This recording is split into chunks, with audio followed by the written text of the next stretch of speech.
Vinod Busjeet, a debut-making writer of the novel Silent Winds, Dry Seas, about Indians in Mauritius, has been basking in the warmth of critical acclaim. This is the first major novel in English about Indians in the French-speaking Mauritius, where Indians were first brought between 1721 and 1810, some 12,000 of them, as virtual slaves. 3 centuries since their first arrival, people of Indian descent now constitute 65% of this Indian Ocean island nation's population of some 1.3 million people. They are like an Indian outpost in the Indian Ocean between India and Africa.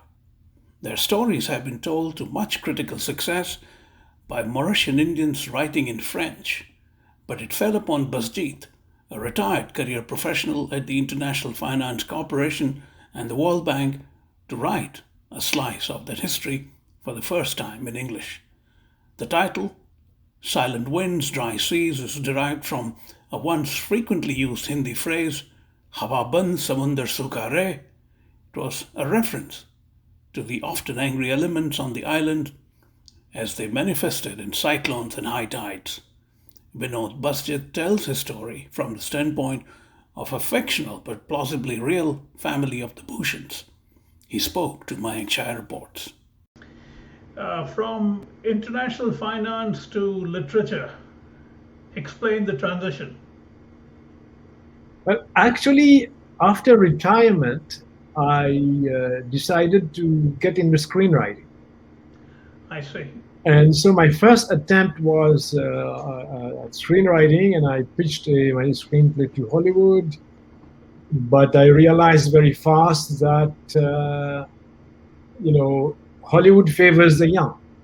And even if my screenplay gets purchased, it doesn't mean it will be made into a movie. And even if it's made into a movie, it may not hit the screen. True. So then I said, well, I've always thought people have always told me I write well. I kind of looked at my life and tried to make sense of it. And I thought a novel would be, I thought of a memoir at first, a memoir to kind of delve into sort of the meaning of, my life in a way. And then from there, it turned into a novel. So that's how I moved from finance to literature. Yes. I see. It's interesting you should mention that you wanted to do a memoir. Are there elements in the novel which are autobiographical? I mean, there always are. For most cases. I mean, there's a bit of autobiography. I mean, a substantial part of autobiography. There are invented events. There are characters which have merged into one, to simplify things. To give you an example, I have 4 siblings, and the protagonist, the narrator in the novel, does not have any. Right. I have many cousins, and the only cousin you see there is one cousin. So, true. And I have also compressed events over time, events that take place over a year. I make them happen in a period of 3 days. Right. And that is most evident in the chapter on cyclones, which I have, the chapter, which is in fact the title chapter called Silent Winds. Right. So these are, fiction allows you to do those things, but also it allows you to, delve a bit deeper into the human conditions.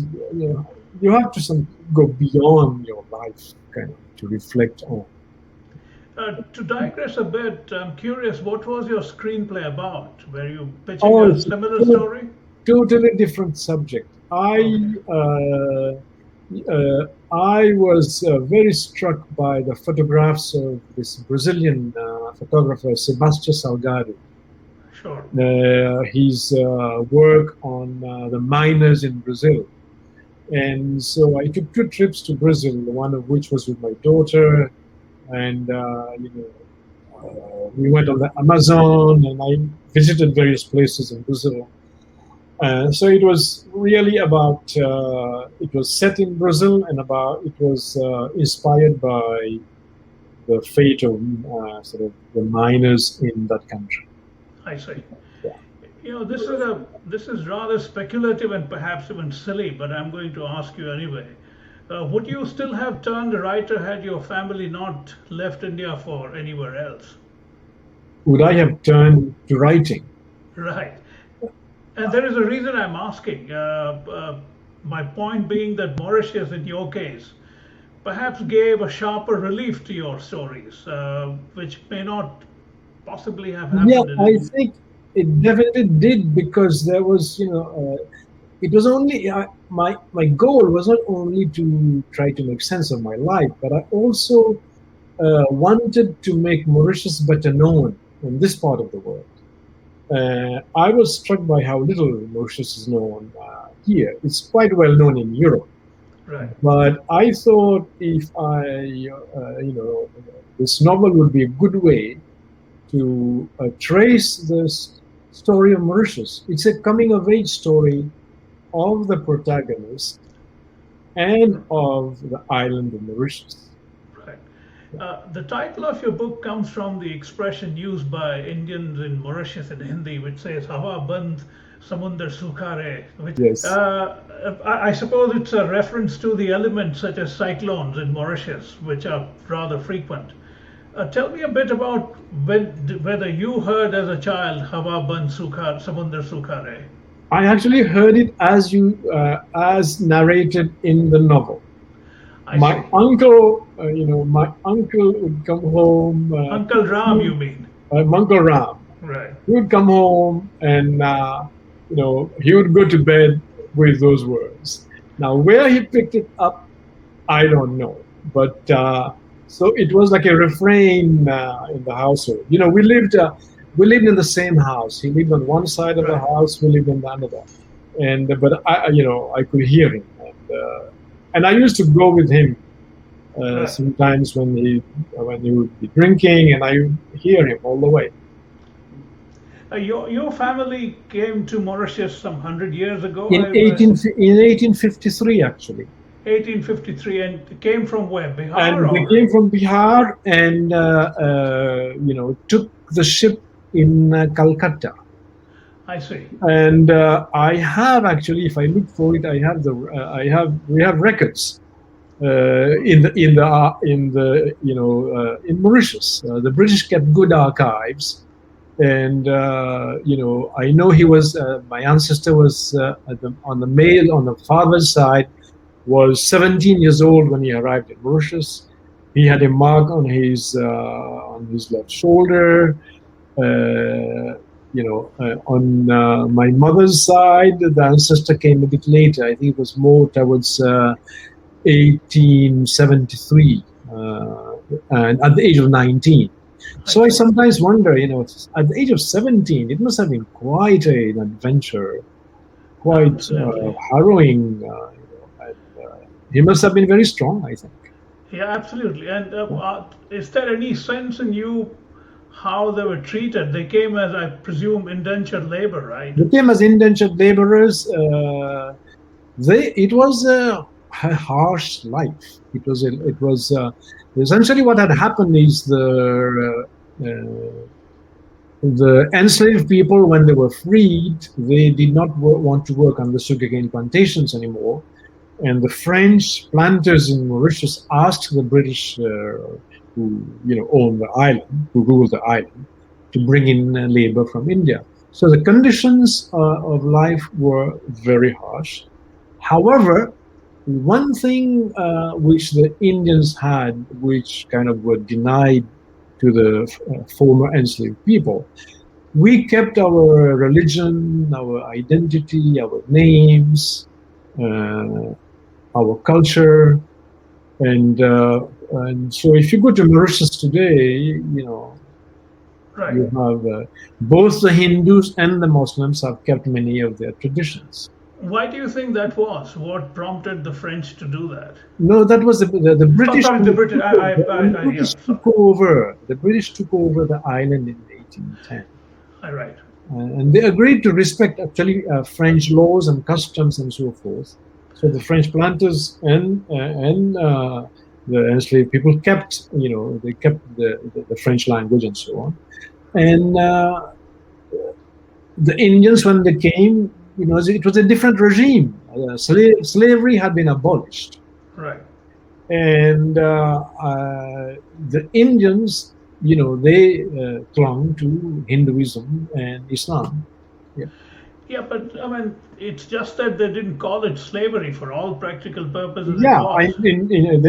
exactly. But in terms of keeping, letting the Indians keep their religious traditions and culture and so on, that we were allowed to do.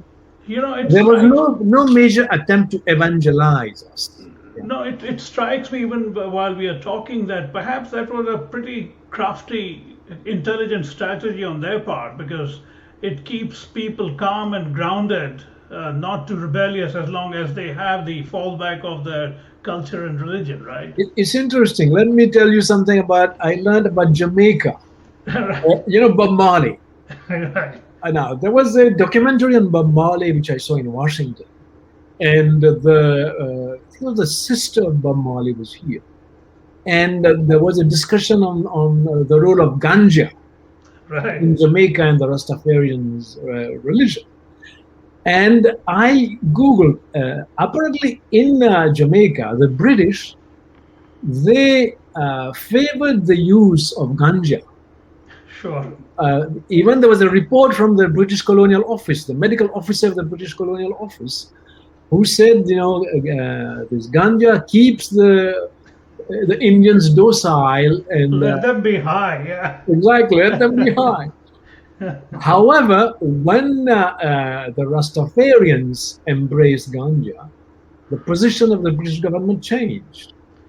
I see. Because then those ganja taking people were becoming rebellious. So it could be, yeah. I think your explanation is I think it's a plausible hypothesis. I would say, You know, and it is something worth. I think I will tell that to my historian friends, please do. and you know, maybe they can explore that hypothesis. I'm almost convinced that that could be the case because why make it difficult, more difficult than it already is? Yeah. Let them be distracted by those things, and Uh, they want. yeah, actually, did you read the interview with the Paris Review? Yeah. The interviewer did say that the Hindus kind of uh, went to their rituals. Right.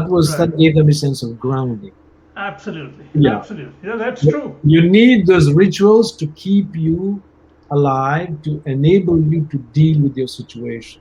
Exactly. It's a great distraction. There Yeah. is great logic to it. Well, that sounds like an atheist, though. I have no sense of religion at all. I We believe are in we, the. we are on the same wavelength on that. Oh, wonderful. You sound like your Uncle Ram, but we'll come to that later. There is a passing reference to dark skin and its inherent societal challenges, including finding husbands. How prevalent was color prejudice among early Indians in Mauritius, you think? Well, I don't know, but when I grew up in the 50s, it was clear, a fair-skinned person was preferred in a marriage, right? And I would say even now probably it's the same. I haven't been to Mauritius for the last, since 2013. I think there is, I don't say color prejudice, but color preference. You know, Well, I mean, it's a euphemism, sure, why not? exactly. Yeah, exactly. Yeah, I think that it is prevalent. Not only it's prevalent, I think, among the Indians, but also among uh, what we in Mauritius, the Creoles, the mixed Right, African white blood. There are various degrees of whiteness or darkness. absolutely. Yeah. No, it's amazing how perfected that prejudice has become. India has, of course, in many ways pioneered a lot of those things, so we are used to it. Yeah. We don't like it, but it's there. It's very much. It's very much a part of India even now. There is Oh, just yeah. no denying it. I remember seeing matrimonial ads, Yeah, absolutely. asking for fair partners. Yeah. You introduce domestic abuse almost incidentally when Vishnu's father flings a pan at his mother. Yeah. You then bring in another Indian family, the Desais, where the husband, Mr. Desai, Yeah. is a criminal abuser. In fact, That he is regularly. actually, that is actually autobiographical, that part. I actually saw this woman I die. suspected that. So let's talk a bit about how what domestic abuse rather prevalent I among would say in Indians. the old days, it was prevalent among all communities in Mauritius. Okay, and so Kajal that you talk about, the young woman married to Mr. Desai, who was much younger than Mr. Desai, Much, much younger. Yes. you say it's drawn from real life. My mother and I, we still talk about it. Oh, really? Yes. And that real life woman also died like that? Yes. Yes. And and Also, and and I think of Medusa, the right. Gorgons. I can see her with her hair disheveled and coming back and forth like this on the bed with a pain inside. Yeah. Oh, I see. But So she had, it's rather personal for you. it's quite personal, that incident. Yeah. That episode. I see. And what happened to the? I'm sure they were not the real life Desais, but that family, uh, which was the perhaps inspiration. What happened to them? Are they still in Mauritius? I think they are still in Mauritius, and that case of the conversion. That's I see. yeah. The Bhushans in your novel were the first descendants of Indian coolies Yeah. who had owned a horse carriage or horse carriages rather in the south. You write that many Hindus commented on the way, meaning Bhushans flaunted their horse carriages, almost behaving or aping the whites. Uh, in your childhood, how widespread was the desire among Indians to be more white adjacent than closer to the more indigenous population? I think the desire was not so much to be white, but the desire was to show off your success. Okay. I don't think you can't say of the Indian. I use the term Indian. So the Muslims and Hindus in Mauritius are Right. they aspire to whiteness. I think they aspire to the material improvement. So it's the human desire to show off. Really, that's what it is. I see. Yeah. Mauritius's population is barely what 1.27 million. It's about 1.3 million. Yeah. 65% happen to be Indians. That means, in many sense of the word, it's an Indian outpost in the Indian Ocean. It's of the 65%, they're Hindus and Muslims. Yeah. Sure, but essentially Indian. So yeah. How has their culture developed since they first arrived between 1721 and 1810? Some 12,000 of them as virtual slaves. In the French period, the Indians who were there in the French period up to 1810. The first group actually, the French brought slaves, but also brought some free people from Pondicherry. Quite a few artisans and so on. And then slaves were brought, 1810 up to the abolition of slavery, happened. So your question was, what was there? How did that evolve? Indian culture within the milieu that they found. Indian culture, actually, you could say, flourished in a way because we kept all the traditions, not only the sartorial traditions, but religion. We celebrate Mahashivratri, we celebrate Diwali.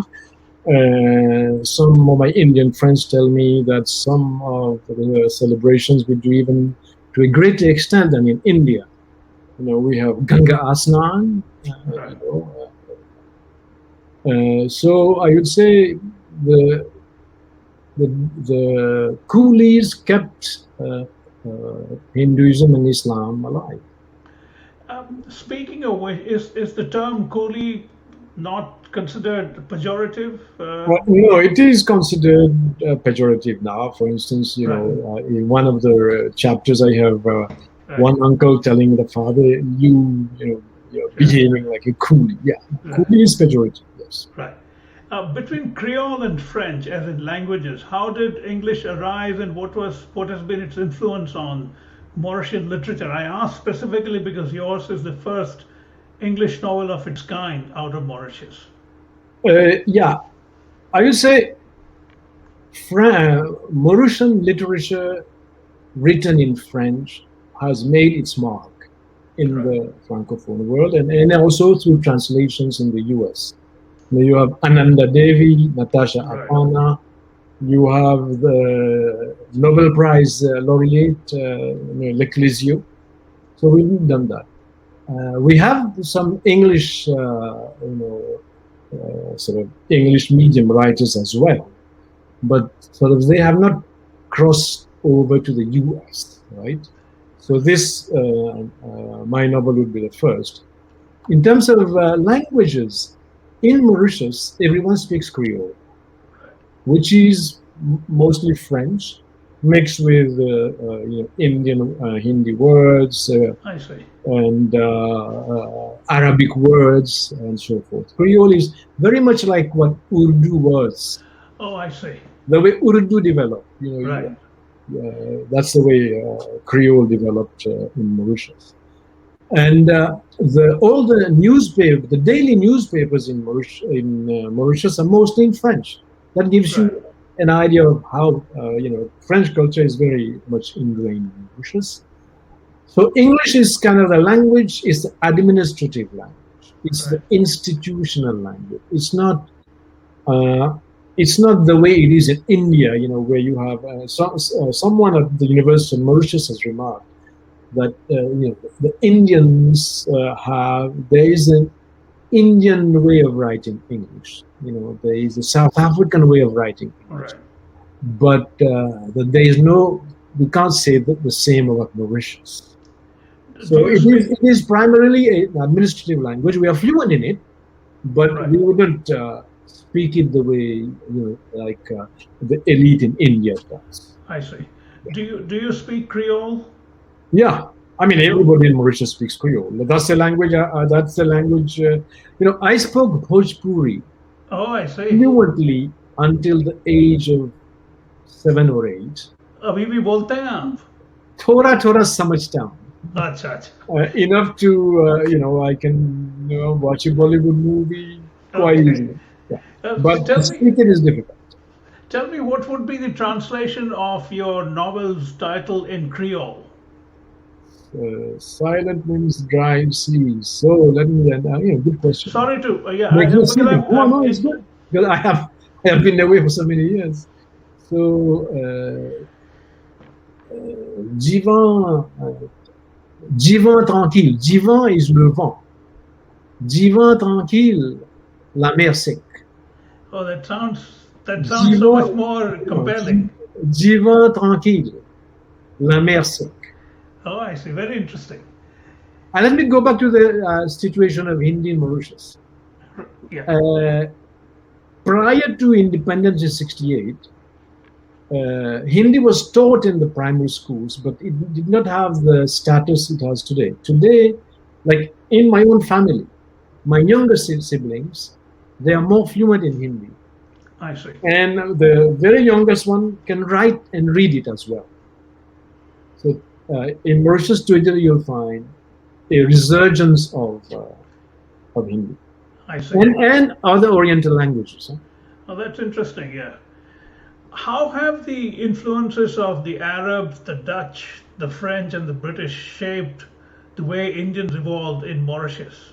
The Dutch there's no, I would say, not no influence at all culturally. Okay. The French, well, the Mauritians of Indian origin, we all speak French. We are all, the literature we read French literature. We listen to French music. We are francophone. Right.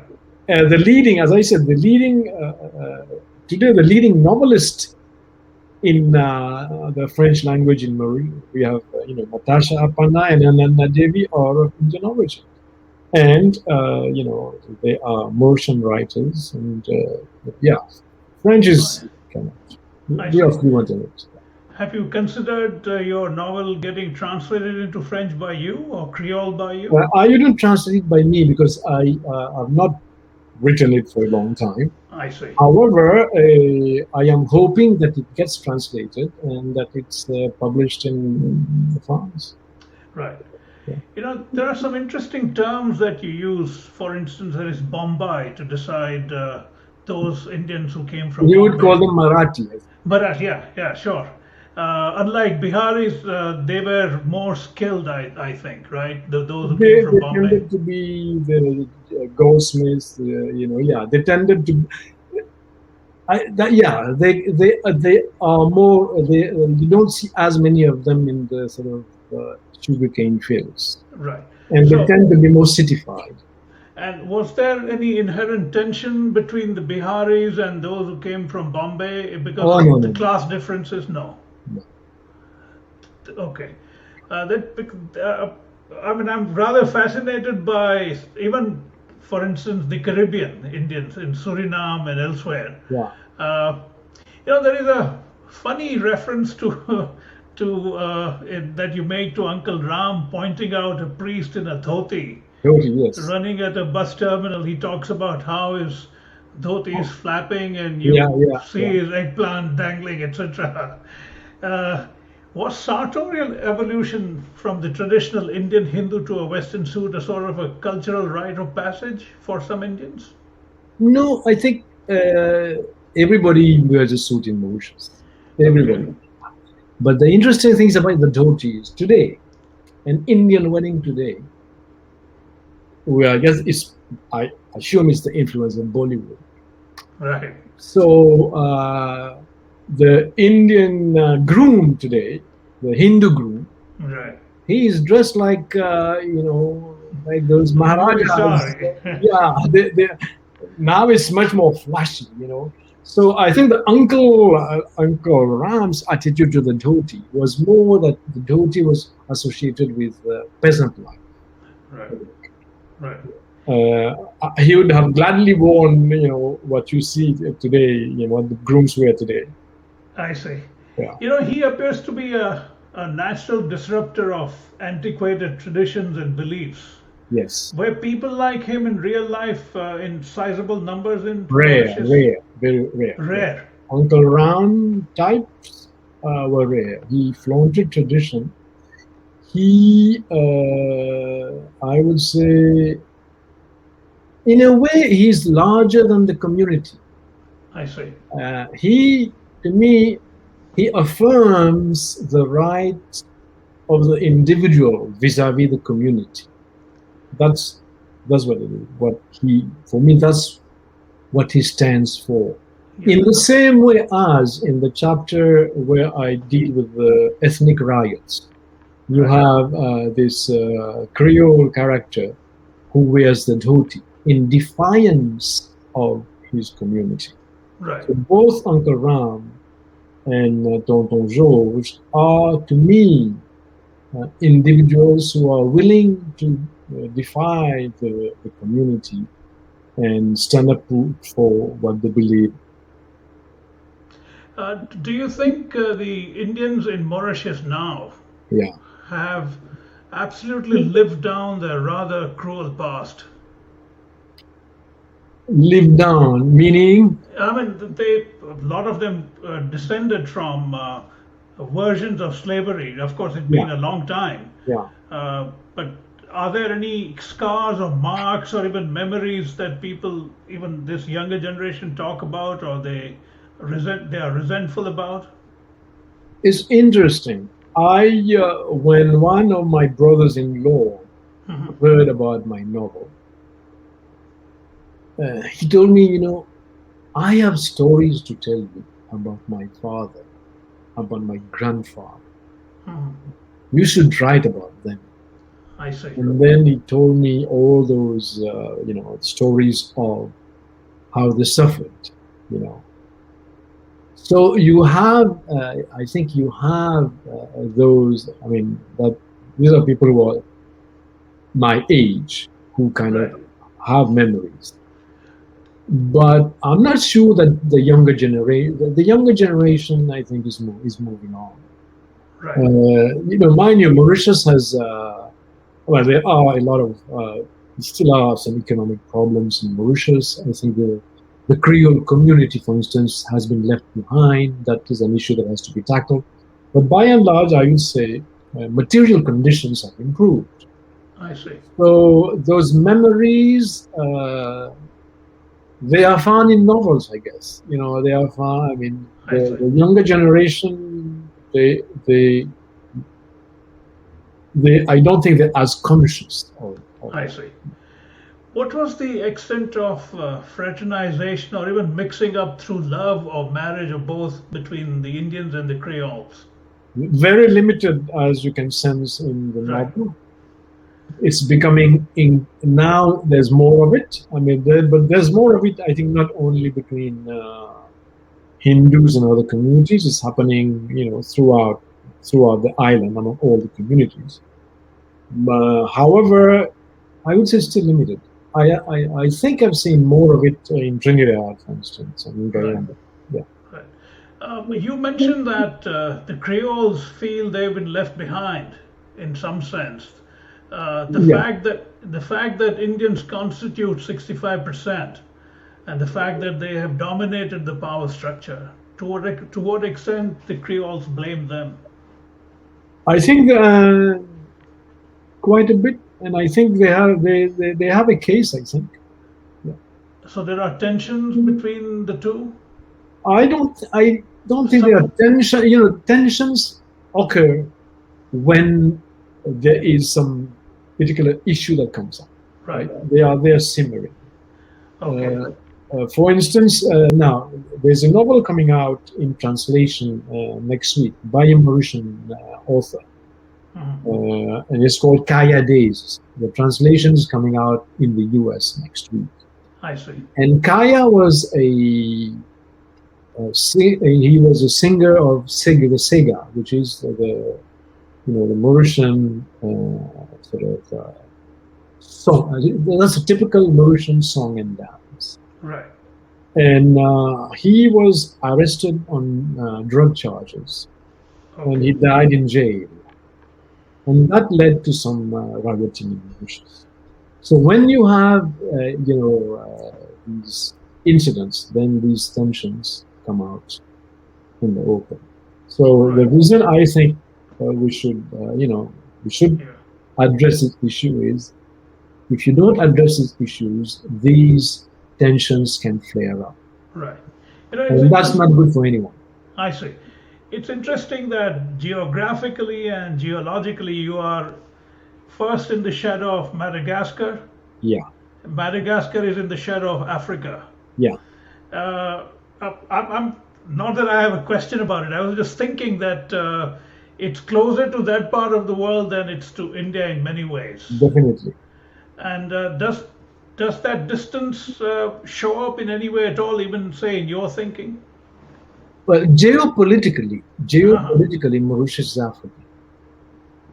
In international fora, most often Mauritius kind of, I would say, is with Africa. We are active members of the African Union. Right. At one point, our Prime Minister was the President of the African Union. So we are very much an African country, geopolitically. Right. Now, culturally, there's a closeness with India. But then you can argue there's a closeness with France as well. Exactly. See? So we are multi-racial, multi-ethnic, multilingual in a very deep way. Right. Yeah.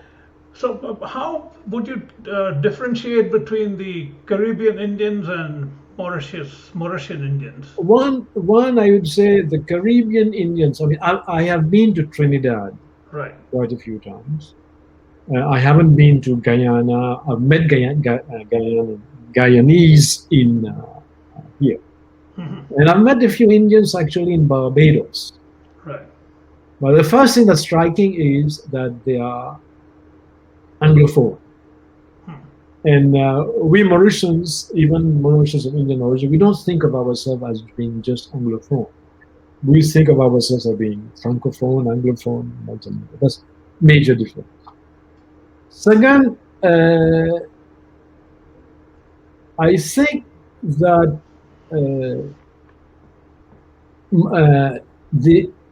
in the Caribbean, it's not clear whether whether they are in the majority or minority, and you do feel that there are many more, for instance, Guyanese in Canada and in the U.S. Many more much more emigration has happened there. That's true.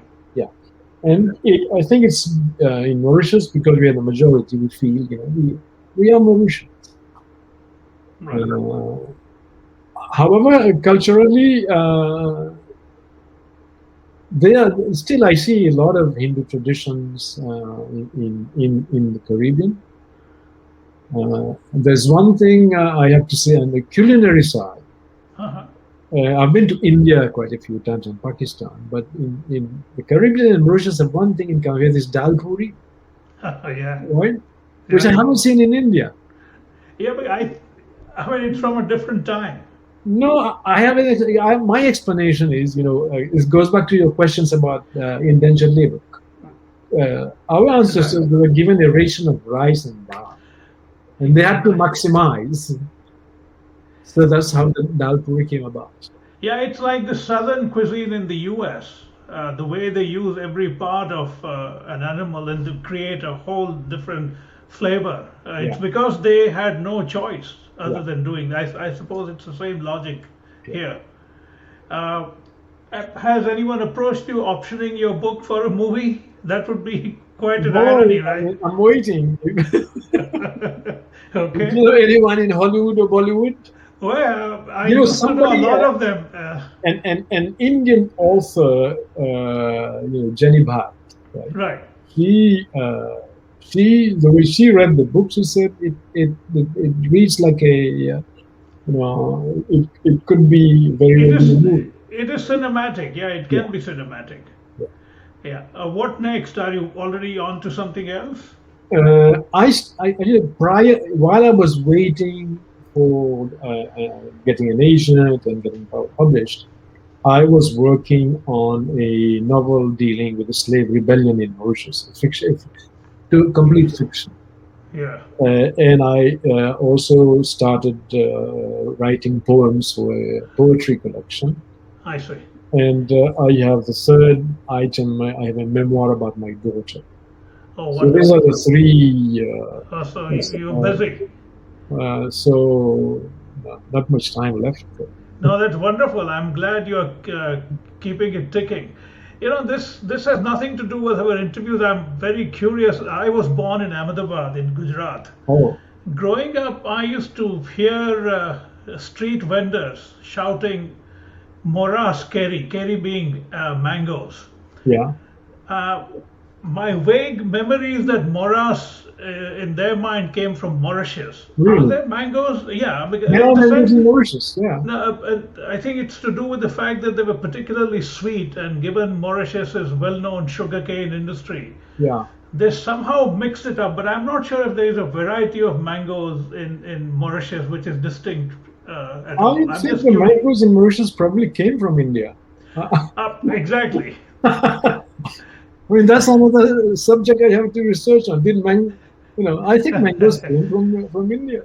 Yeah, I'm sure, because 60-70% of all varieties happen in India anyway. So mangoes are an Indian fruit in most senses of the word. I grew up with mangoes. We have mangoes in the family home. I know, interesting. Yeah. And to wrap up, how frequently do you travel to India, and where in India do you travel to, if at all you do? Well, I used to while I was working for the World Bank and IFC, I used to travel quite often. I see. But my last visit, I'm afraid, is days back, long time ago. So a visit to India is overdue. Last time I was there was 1996. Oh, it's been a Diwali of 1996. oh, things Uh, have dramatically changed in India. oh yes, I am sure. Yes. Yeah. No, So this is wonderful. I'm so glad we got connected.